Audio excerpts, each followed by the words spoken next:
Firing. He's going for Landry down by the end zone. A tumbling catch for a touchdown.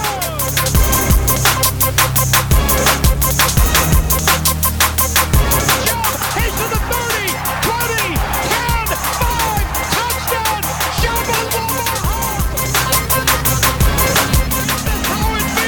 Is this how it feels to win? Welcome back, Survivors, episode 28, season 4, Surviving the Season, live from the Baylor Studios in Tampa, Florida. I'm Adam Greggs here. Yeah. What's up? Welcome back. Welcome back. It is our Thursday show preview for week number 4. Quarter of the way through. Season's over, basically. Almost getting there. Literally and figuratively, because we are only 1 and 2. After watching the film, are you still optimistic?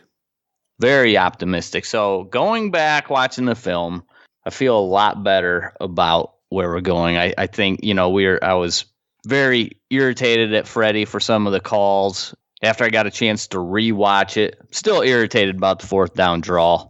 We barely even covered that. I went through every single play and studied it more thoroughly than I ever have, and wrote down basically every. I mean, we could break down every single play possible in this game, and I can talk about if this is Baker's fault, is this Freddie's fault, is this another player's fault. But to save everybody time and patience, it's a little bit of everybody. Baker hasn't been great. Freddie's got some bad play calls going, but he's also got some good ones. Baker's also making some good plays.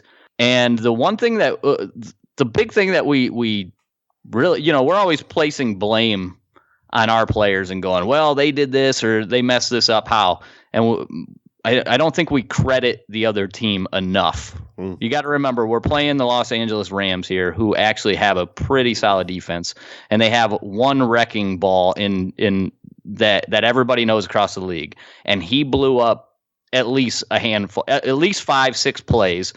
Aaron Donald specifically by himself ruined the play, which was going to be a play which could have got big yardage, which could have moved the offense forward. On 3rd down, he made a couple big plays. And without Aaron Donald being on that Rams team, this is a different story.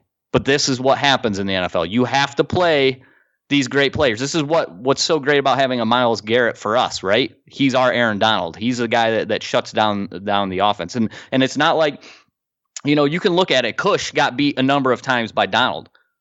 And we go, well, Cush, you can't really expect that much out of Cush. We didn't really think he was going to be a huge part of this offense. We didn't even think he was going to be a starter at the beginning of the season. But Bitonio, and we know Bitonio's been, he's been in the Pro Bowl. He's an all-star caliber player. Very good. One of the top guards in the league. Got his ass handed to him by Aaron Donald. Sometimes you have to credit the defense for doing the thing the defense properly does. So there's plenty of blame to go around here on offense and how we can be better. But there's credit. You have to give credit where credit is due, and you have to credit this defense. The secondary played very well for Los Angeles. They got the job done. I mean, on that 4th down and 9, if Eric Weddle isn't Eric Weddle and he's just some other bum they have back there and we run that draw play, maybe it works. The problem is you don't run that against a guy who's been in the league for 15 years or whatever it is Weddle's been in the league. So he sees it. He comes up, makes the tackle, and the play doesn't work. Right. Corey Littleton, I don't think this guy gets enough respect. He single-handedly shut down what was our passing game to the running back. Now, here's my one problem with what we're trying to do. We don't have a real 3rd down back, and we can sit here and say, well, we could use Duke Johnson or whatever. We could, because they have Nick Chubb running out in these. He's trying to run certain routes, and Corey Littleton is just taking it away for he looks like a 10-year vet at middle linebacker, and Nick Chubb can't even get out of his grasp. He at points where if it was further than 5 yards down the field, it's called a defensive hold, but you're allowed to do this sort of thing. And the Rams do a good job. There's one play where he tries to go out on a screen pass. Not Michael Brockers. What's the other kid? Fowler just grabs him for a second, holds him up, And then that gives time for the defensive tackle to get over there and make the play on the screen. So it was like a smart defensive plan. They knew that they didn't necessarily know everything that was coming, but they had answers for everything that was coming. Los Angeles is coached by one of the best defensive coaches in the league, hands down. Like, nobody questions how good the defensive coach is there, right? Wade Phillips. Nobody questions that. He's one of the greatest. So they did a really good job taking away the Browns' tendencies. They did a good job of executing from Aaron Donald getting in the backfield. Corey Littleton was not letting the ball get checked down to Nick Chubb. He took him away. Cornerbacks did an excellent job. So there is credit. You got to credit the defense in this case. And after watching all that and coming back, I go, man, we faced a really good team, and we had opportunity to win this game. We had opportunity to put points on the board, and we didn't. But I didn't come away and go, well, it's not going to happen. We don't have the horses to do it. We do. It's just a matter of getting it all together and finally making this thing work. And once Baker gets going, because Baker's playing bad for Baker right now, and if Baker gets this thing going, we're going to have a couple weeks where we put up 40 points without question. We just need to right now. We need to play a team that is not so. It's just not one of the league's best, but we're not going to get that this week. We're going to play the Ravens, who are one of the league's better teams. So we're going to have a dogfight yet again. It's good. Let's get you want a good matchup again, so you can sort of put the measuring stick up there. And we're getting that. And then you look at some of these other teams and you go, well, look how many, look at the Baltimore Ravens. They're averaging 37 points a game. Yes. Against the Miami Dolphins, and they played Kansas City, whose defense isn't very good, and whoever the other bum team that they played. Okay, great. They played. Now we're going to find out how the Ravens do against what is the best defense that they've played to this point. Cleveland Browns are bringing in the best defense the Ravens have seen to this point. They could probably use a measuring stick too, because everyone's been kind of telling them how good they are. Yeah, and Kansas City really didn't have too much trouble moving the ball on them. So we'll see if the Browns, I think this is a week where, we start putting more and more things together. We still got to limit those penalties. We still have to limit them. But I left it, after rewatching it, I left it feeling better about where the team's going. After the game was over, when we talked about it, I was like, okay, do we even know what we have in Freddie? I think Freddie's, the plays are not fantastic. All the plays are not fantastic, but there's a lot of similar things to what we were doing last year. He's still running some of it. He's running everything from shotgun. And I feel like, okay, this is great. The RPO game was right, was really good. And you were right on after the pod, or after the game when we talked about it in our after the game pod, is, hey, those RPOs were hitting, and they were doing a good job at that. I feel like he still needs to get Baker under center a little bit, because when we're trying to throw the ball downfield, if he's under center and then you're doing play action and you're able to move around in the pocket a little bit and get a deeper drop, you're going to give your receivers more time to get downfield. And I feel like they're missing that, because the defensive ends are just teeing off on our tackles, because all the fakes are just inside outside zone fakes in the shotgun, and a defensive end's just still hauling ass coming at Baker. I feel like if you get in, you run a little bit more of like what the Rams are trying to do, where we're going inside, outside zone runs to the right or left, but you're doing it from under center. It gives you more room to now run the boot out of it and be able to find a guy and have a little bit more open space for the quarterback. Mm-hmm.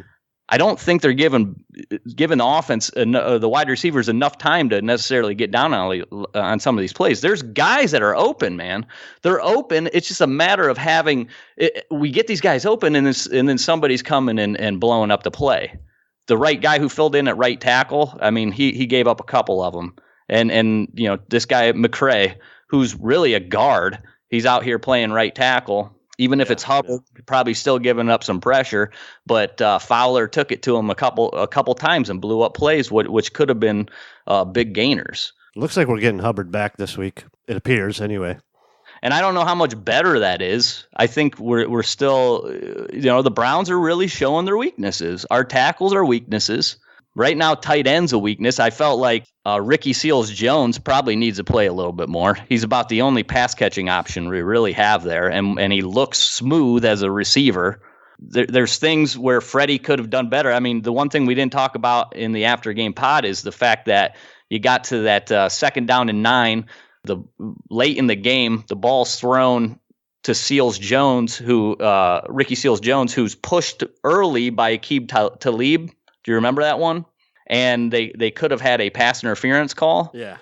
There was no pass interference call, and then people go, well, challenge it. And it doesn't get challenged. So you can talk about coaching decisions from that. Like, hey, that's a missed coaching decision there. I kind of get it from not – the rule is such a terrible rule. And the way it's been officiated is you don't know. Like they say basically it has to be the most – it has to be egregious such a – or something like that. Yeah, egregious. Yeah, it has to be so egregious that it can't possibly be called another way. But when you watch these things, like there's ones that look like obvious pass interference, and they go, "Well, no, we're going to stick with the call." So nobody really knows what the hell when you challenge those or when you don't. Like it's winning. It won 5% of the challenges in the preseason, something very low like that. So it's like, can you even challenge these things? So I don't.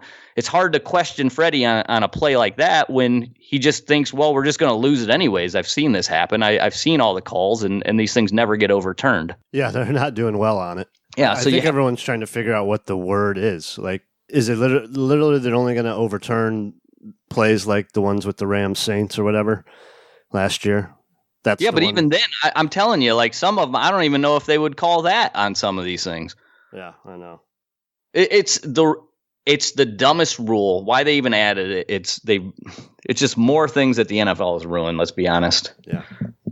But overall, I mean, the execution on that. Yeah, it's tough. Like the Browns, I think defensively we're playing really good, and we know that we forced the Rams into some bad execution the same way our offense was forced into some bad execution. There was plays there for Jared Goff to hit bigger plays. I mean. If there's one thing the Browns defense struggled at, it's that intermediate coverage. Like right behind the linebackers was open all day, and we were sort of giving it to them. We were playing sort of a cloud defense where we're laying back with our like a cover 4, and our linebackers get sucked up on the play action that Los Angeles likes to run so much, and then they were just throwing right in behind that coverage. The Browns, and I feel like they're able to do that because they're going under center and they're moving Goff out of the pocket. He's not always right there for the defensive end, the defensive tackles to tee off on.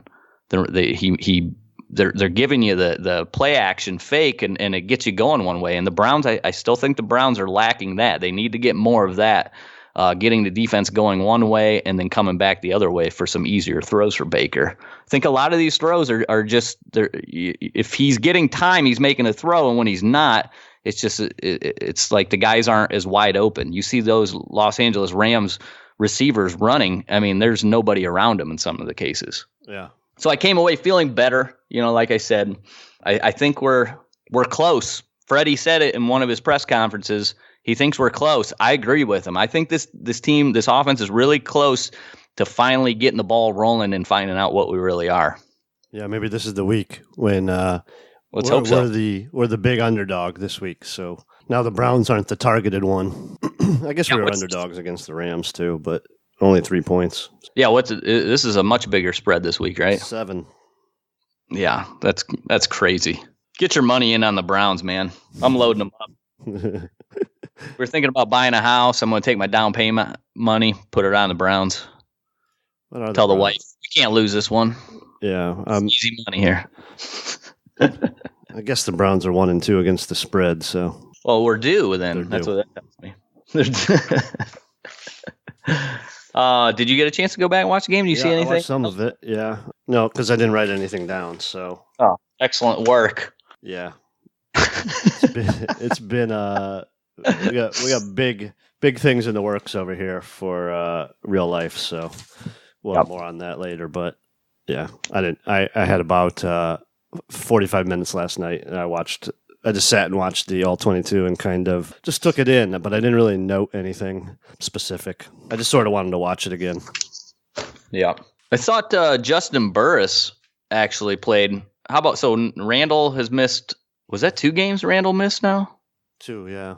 Just 1. Okay. Yeah, I thought Justin Burris, he got an interception, but I mean, it made me really question, because we talked about this at the beginning of the season. What are the biggest free agents for the Browns, right? Treader, I think, was our number 1. And then we talked about Randall and Schobert. I think it's pretty clear Schobert is way more important to this defense than Randall is. Yeah, I'd agree there. Safety can kind of come and go a little bit. Yeah. Mm-hmm. Yeah. And I didn't think, I thought there was. Pay for it right now. Yeah. But it feels like Schobert, though, he's on a different level from other middle linebackers. Like he's playing as well as anybody. Mack Wilson played okay. He did some things. Wasn't great. I thought TJ Carey struggled at times. Cooper Kupp was eating people's lunch. Yeah, he's awesome. I just can't believe how wide open he is all the time. Yeah. That one touchdown that he caught. TJ Carey, I don't know what the hell he's doing. Just so slow. That's another guy that would, hey, you need some cap room. TJ Carey, get him off your cap at the end of the season. You won't miss him one bit, trust me. Yeah, replacement players are going to be just as good for the most part. You're going to still get a decent percentage of the production that you're getting out of some of these dudes that are getting paid. And then, you can hit Garrett with that max contract next year. Yeah, he's going to get like $20 million a year. Especially he keeps up this pace. So he has 6 sacks now. Is that correct? 6, yeah. Yeah. Well, he only had 1 this past game, right? But only. It was a good one. That's great. He only had 1. Yeah. I don't know how many pressures he had. Probably a bunch. He's second in the league in sacks. Shaquille Barrett for Tampa Bay. 8 sacks through 3 games. Yeah, he had like 6 this week, right? Yeah, something. It was something crazy. Yeah, Myles Garrett is second, and then a couple like no namers on here. Preston Smith's fine. He's just not a big name. Whitney Merciless, Stephen Tuitt, the Pittsburgh Steelers. Yeah, number of sacks probably is a bad representative number there, but Well, it's about pressure, but yeah, the more pressure you get, the more likely you are to get a sack, right? Yeah, pressures is probably a little bit better metric, but sack is a little bit more, there's some finality to it. It's the home run of pass rushing. Yeah, that's right. You're fine hitting some singles and doubles, but you want to get that home run every once in a while. Exactly. That's the drive ruiners. We can get into the game. All right, well, here's who didn't practice today before we kind of open up the preview, because Higgins is still on the list, and I think we need Higgins after watching the All-22. You know what? Ratley was okay, but it's Ratley. I think Callaway's going to help this group as well. Yeah. Jake Burns, our boy that's been on a couple times, he did a breakdown where it showed that they were just clumped up in some section. Like he said, the spacing was really bad. Oh, terrible! That's the stuff I'm talking. Holy shit! You're right. They're all over. They're all on top of each other. Yeah, that's the stuff I'm talking about. Where it's bad plays. One of them was. That's what I mean. We can go through every single one of these plays. I don't think it's very interesting, but that's why I wish we did a video thing, because I'm watching it thinking the same thing. There, a couple years ago, when everybody was together in Philadelphia, they still had Frank Wright and all those guys. They were so efficient on offense, and the one thing that always stuck out to me was the timing. It felt like when they had, you might have one guy running and like a quick in route, and then another guy that's going to be a little bit further down the field running the dig. It felt like their timing was always perfect. So they weren't running. They weren't like there's layers to their route running, but they weren't running them at the same time. So the guy running the shallow one would be cutting first. The guy running the long one would be cutting second, and the quarterback would have his option to hit those. And now it looks like we have these same kind of like levels that we're running with these patterns, but they're running them at the timing is off, and you can't hit the guy on the second level because the guy on the first level's in the way. You know what I'm saying? Does that make sense? Close, yeah. Yeah, they're too close. And I see that over and over. And to me, that's a coaching issue. Because if a good coach is going to say you can't allow that, you just cannot allow it. There's also times where, and this is what I was talking about with Littleton doing such a good job on Chubb, where Chubb has got single coverage with Littleton in the middle of the field. We're running, and everybody's complaining. They're going, the Browns are running these long routes. Chubb has to be able to run this angle route that any third down back, and this is, I'm not even joking, because people go, well, you don't need a third down back. Oh, it's not important to have, you got Nick Chubb, he can do everything. Nick Chubb cannot do what a third down back does.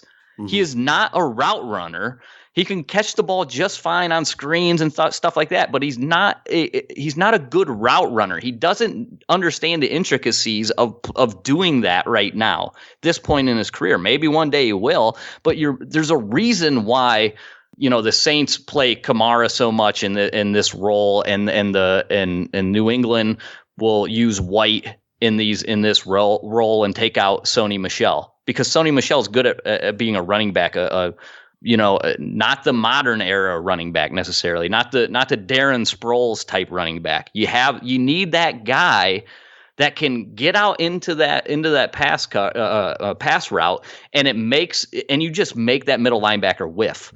If Chubb can run a proper angle route, Littleton can't hold him up. Can't get his hands on him, hold him up, and take him out completely out of play, which happened numerous times. He should be. It's happened to us. We've had that in the past where we go, God damn, our middle linebackers are getting just crushed because they're getting beat in coverage so quick. Well, that's what you have to do when that's your only option. Your guys are running deep routes and they're all covered like they were. You have to be able to rely on your running back to get open, and he didn't get open in these cases. And that's because you have a guy like, you let Duke Johnson go. You have Hilliard, who really hasn't done anything. Matter of fact, they weren't even playing. Nick Chubb got like 99% of the snaps in this game. And you want to have Nick Chubb on the field because he's when he get the ball in his hands, he makes people miss, he makes plays. But at the same time, if he doesn't know the proper techniques to get into the pass route and to do it without getting a guy's hands on him and taking him completely out of the play, then it's not doing your offense any good. You have to have somebody in there that can get open and knows how to do it on a consistent basis. You need a Tariq Cohen type. You need one of these guys, man. And the Browns are missing that. It was very clear in this last game that was an issue for them. Is that complete that it was a breakdown of the running back getting out in pass patterns. Yeah, and a good job by Littleton at the same point, because if you look at his coverage grade, he's like a 90 coverage grade, and you see why, because he does such a good job of taking that away. And that's how you get paid in today's NFL. Be a coverage linebacker. Yep, and that's Joe Schobert. That's what he's good at. All right, let's do the preview. All right, Cleveland Browns 1-2 travel to Baltimore 2-1. They will face them Sunday afternoon at 1 p.m. Eastern. They are 7-point underdogs as of right now. Here's who did not practice today. Aforementioned Higgins, Denzel Ward, hamstring, Greedy Williams, hamstring, Morgan Burnett, quad, Sheldrick Redwine. Yeah, I struggled with that one. Gave him a tongue twister for a name. Yeah. Hamstring, and Kendall Lamb, knee, which means Hubbard is back and Randall is back from a concussion that Randall said he didn't have. Said he wasn't concussed. He doesn't know why he was out.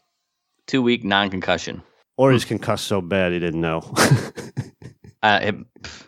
Listen to some of his interviews. I always thought he was always concussed. Yeah. Yeah, he's a handful. He walks through life concussed. No, I'm just joking. He's a fun guy.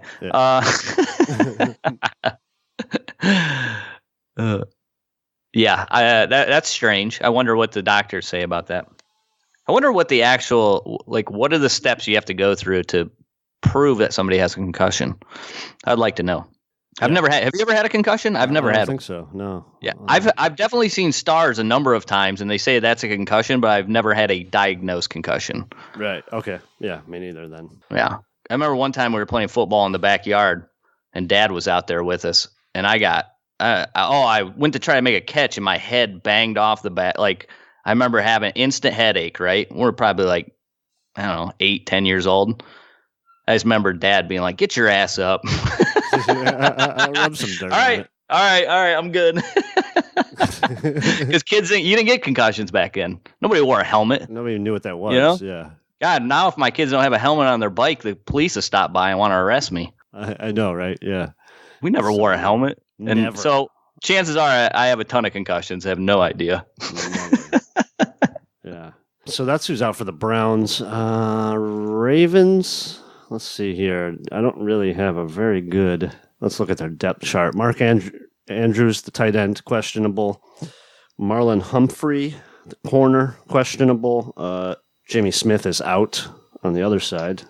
I don't know if that's old news. Otaro Alaka, inside linebacker, is questionable. And their third string safety, Brendan Trawick, is questionable.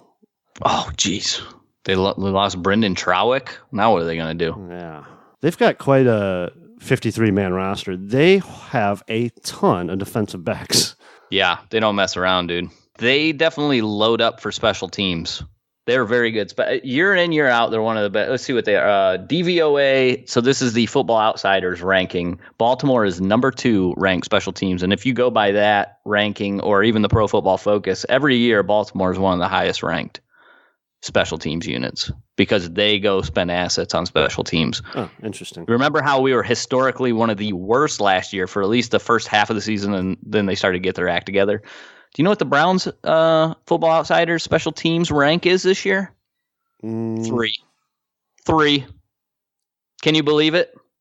We've gotten our act together, and we knew this, right? Remember we talked about this in the offseason, how much we're finally spending assets on the special teams, and Tavier Thomas has been really good. The Hodge kid that they picked up from St. Louis / Los Angeles has been really good. So on coverage, the Gunners have been really good, and then field goal kicking, we haven't missed one yet.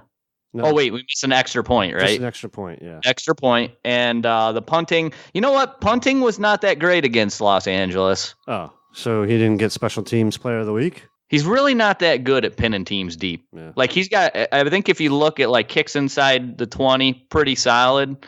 But if you talk about like really pinning a team deep, you know, with that knuckleball punt, I think that's part of his game. He's still got to work on the old Scottish hammer. Yeah. Plus he had that one shank that went 29 yards or whatever it was this week. So yeah, I doubt he got special teams player of the week.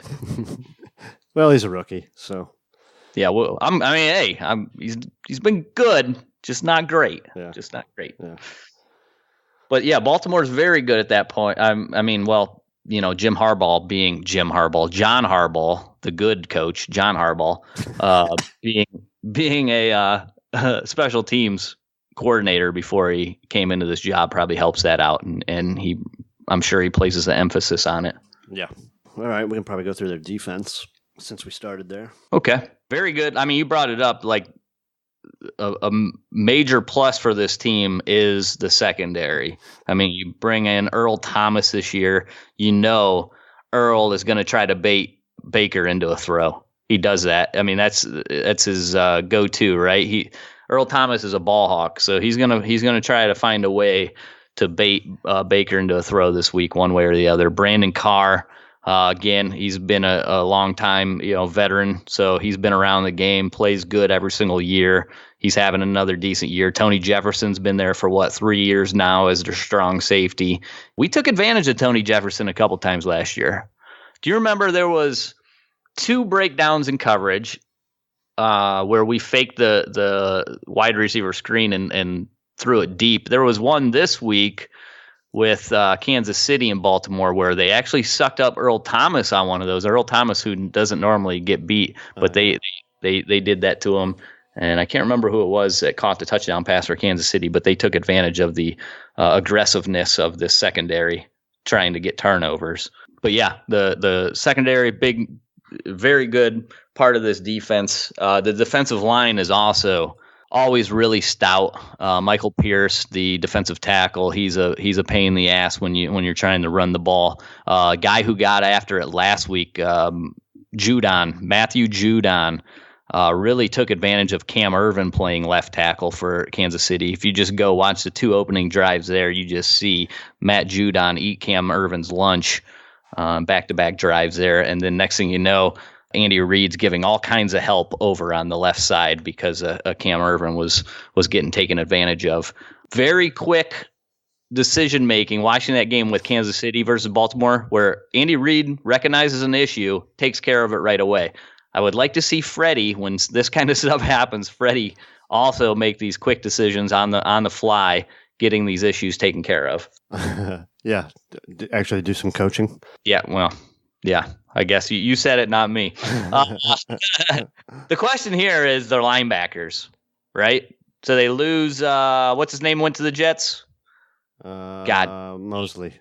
Thank you, C.J. Mosley. And now you're left with, really, they don't, I don't know if they know exactly what they have here. And it's been the one part. If you look at Pro Football Focus, the linebacker group has been pretty sad. Kenny Young, he's got a 50. Patrick, how do you pronounce it? Do you know? Onwuasor?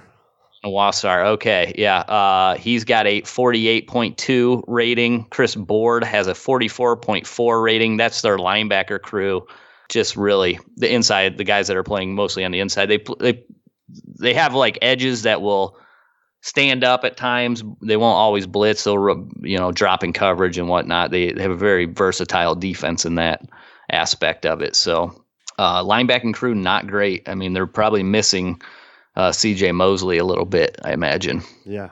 All right. You mentioned their special teams. Justin Tucker, one of the best kickers in the league, has been for a while. Sam Cook is their punter. Let's talk about this offense.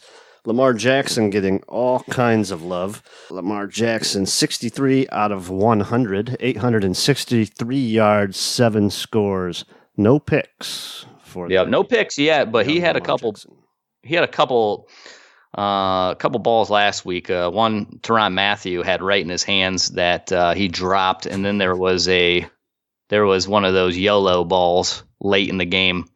Did you happen to see that throw by chance? Lamar's running right, and then third down. He just completely YOLOs it, just throws it right up in the air, and then people are going, "Oh, well, this is exactly what Mahomes does too." And then they tried to.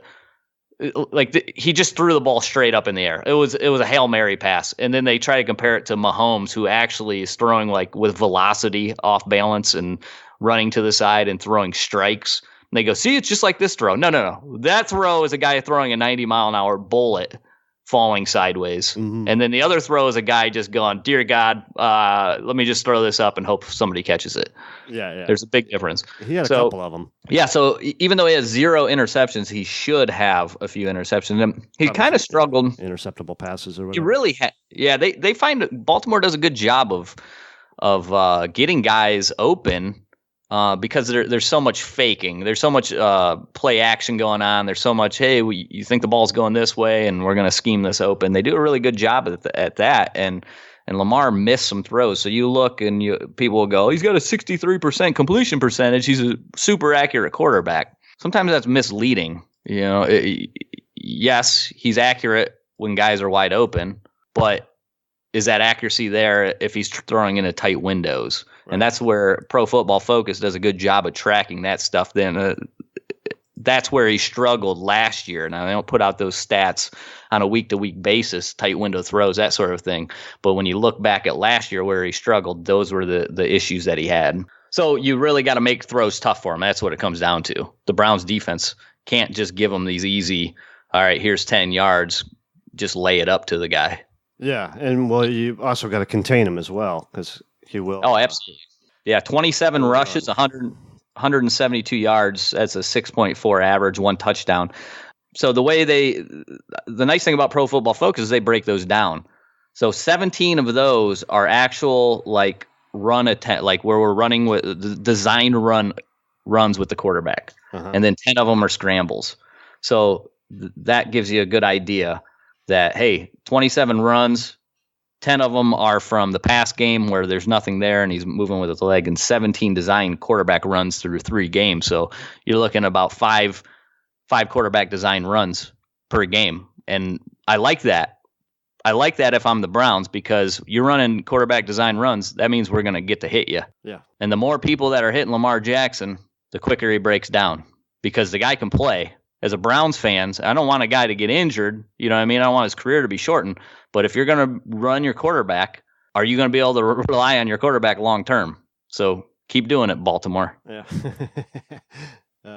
For their running game, Mark Ingram, 43 carries, 257 yards, 5 scores. Yeah. So he's been really good. Gus Edwards both of them been very solid. Yeah, just getting the job done. Tough to bring down, both of these guys. Hard runners, can get that. It's just not about getting the easy yards for them. You know, they want to put their head down and drive through you. So you have to be physical because these are very physical runners. Yeah, under their receivers, Marquise Brown, their first-round draft pick, number 25 overall this past draft. 14 receptions, 282 yards, and 2 scores, courtesy of the Dolphins in Week 1. They gave a 83-yarder and a 47-yarder in the first quarter. Everyone thought this kid was going for some 80 touchdowns himself if he gets 2 per quarter for the rest of the season. Didn't turn well, it is a good fit, though. I mean, when you think about it, you got a straight burner. I mean, one of the fastest guys to play in the NFL here. And you're going to run a lot of this play action stuff where you're going to get single coverage. And hopefully at times you're going to get him matched up against that safety. You're going to draw not just the corner, you know, if you're running some zone stuff and next thing you know, he's running by that corner and your last line of defense is that safety. Good luck, keeping up with this guy. So it creates those matchups where he gets single coverage. Everybody's out of this play and all he's got to do is run past him and Lamar's got to throw it up. So I really like the fit for Baltimore here. I don't like the fact that he's against one of our rivals, but I think Marquise Brown's a very good player. I loved him at Oklahoma. I would have liked to get my hands on him for the Browns because when you look at the Browns, I mean, that's one of the things. Comparing us to Kansas City, Kansas City just has so much more explosive players. When we're missing, we're without Higgins is not necessarily explosive, but with Callaway gives you some explosiveness. Sure. We're running Landry out there, not explosive player. Njoku's hurt, so nobody else. Njoku's an explosive tight end. We don't have one after that. We're playing with one super explosive guy, Odell, and the defense is going to concentrate. So many times the Rams said, we're bracketing Odell. We're not letting Odell kill us. You're going to have to go to somebody else. Yeah. Yeah.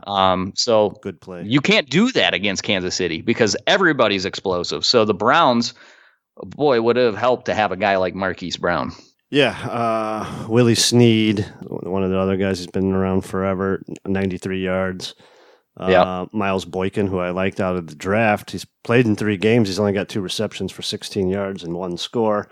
I don't know what's going on with him, but it's a lot of 3 tight end sets here. A lot of big sets with the Ravens because of their running game. Their other big receivers are all tight ends. Mark Andrews, 19 catches, 235 yards, 2 scores. Nick Boyle, 98 yards, and Hayden Hurst also has a score himself. So they go to the tight ends a lot here. Mark Andrews has played 116 plays, Hayden Hurst 97, Nick Boyle 133, and that's out of 235 plays. So you're talking about multiple tight ends on almost every single play. That's what their offense is. This is the kind of team where if you can get a good lead going, how is Baltimore going to combat that? How are they going to come back with their big offense, the style that they run? Are they going to be able to run like a spread offense if they have to? The thing that's good for Baltimore is they don't let you get a lead. They're good enough. They're putting points on the board themselves. I mean, you wouldn't think it. You watch this style of offense, you go, this is not necessarily the way that the NFL is going. But right now, points per game, and I know the schedule's been pretty cake, they're number 1 in the league. They're averaging 36.7 points per game, putting up number 1 in the league in yards, 511 yards per game. They're +3 in the turnover margin. They are picking up 50% of their third downs, which is 5th in the league. I mean, that's how you keep consistent drives going. That's how you put up big points, right? Yeah. Getting those third downs. So they're putting themselves in manageable positions, and then they're picking them up. And it means more yardage, more points. And then you can't get that lead. You can't have Miles pin back his ears and go after the quarterback because they're staying in the game. Yeah, their line's pretty good too, right? Good line, yeah. Ronnie Stanley on the left side, Orlando Brown Jr. on the right, Marshall Yanda, of course, one of the best guards in the league, I believe. Yep, for years now. So there's not really a weak link necessarily on the line, and they are super physical. It will be an interesting matchup here because our offensive line or our defensive line is not like built to stop the run. And Baltimore really likes to bring it right at you and try to bully you around. And it'll be interesting to see how we hold up against that. We'll probably end up seeing a little bit more 3 linebacker looks, I imagine, this week. Mm-hmm. Wilkes has to get these guys prepared for Lamar and, the run game too. And you have to be disciplined as a defense here. You can't bite on these play fakes. You have to maintain your guy. If you lose your guy, chances are they're going to take advantage of that. Mm-hmm. That's the kind of things. That's how Marquise Brown goes for 80 yards and then another 60-yard touchdown. That's how they get you because they want you to be so aggressive against this run that now we're throwing over the top of you. And you have to maintain that. And everybody guys, it happens so often, but you have to go back to the Bill Belichick rule. Do your job.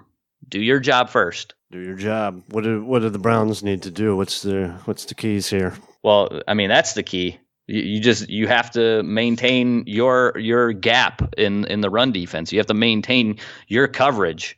You have to defensively to be able to slow these guys down. You have to not commit penalty after penalty. Right now, we're number 1 in the league still. We're tied with Atlanta. We talked about it at the end of the game.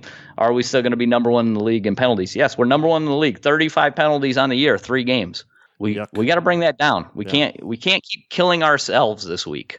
Defensively, Baltimore is not as good this year as they are in the past. 19th ranked defense by DVOA. They're 20th in the pass, 12th against the rush. This is the chance for the Browns offense to really break out, and then the Browns defense just keeps they just have to keep this going. They have to keep playing the way they're playing. Limit Baltimore to any of these big plays. Make them earn every single yard that's there. And then hopefully our offense takes a step forward. This is a very winnable game. I mean, I like getting the 7 points this week if I was betting. Yeah. Obviously, Magic Mayfield will help if he's really good and we can get ahead a little bit. You kind of saw it with the Ravens against the Chiefs when Kansas City was ahead. Baltimore has to kind of change what they're doing a little bit. Yeah, and Baltimore made a game of some lucky plays, though. Yeah, Baltimore made a game of it, but that game really wasn't as close as what the score indicated. Yeah, I didn't think so either. So we'll see. We'll see what the Browns can do. Hopefully they can run the ball. Keep positive plays going. I guess it's the same keys all the time. Yeah, you can pretty much say the same thing each week. Get Beckham involved early and often, get him the ball. Let him do his thing. We just need our offense to be more consistent right now. Just quit shooting yourself in the foot. Quit committing plays that's the penalties that set you back. Hit the guy when he's open. It's just little things, man. And I think this is going to be the breakout week. I really do. Yeah, I got the Browns 27-20. I got the Browns 84-5. Ooh, safety. Yeah, an extra point. But, I bet you the Browns win seriously 27-20. Okay. That's what I got. 27-20. Yeah, perfect. All right, we have anything else that needs to be covered? Probably, but I can't remember. So let's move on. Thank you, everybody, for listening. We appreciate it. What is our Twitter?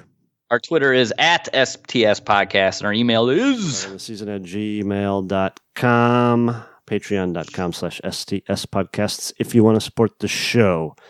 Appreciate everybody reaching out on our Twitter and on our email. Ryan Cavazos, he emailed us over a question. We'll probably get to that. Ryan? Yeah, remember Ryan? Yeah. Texas? Yep. Yeah. What's up, man? Buy yourself a Mercedes. Yeah, get out there. You want a Mercedes? This is the guy to get it from. Down there in Fort Worth, boy. Okay. We'll cover your question next time because I got to get out of here. All right. All right. Thank you, everybody. Greg, tell them what we say. Keep on surviving.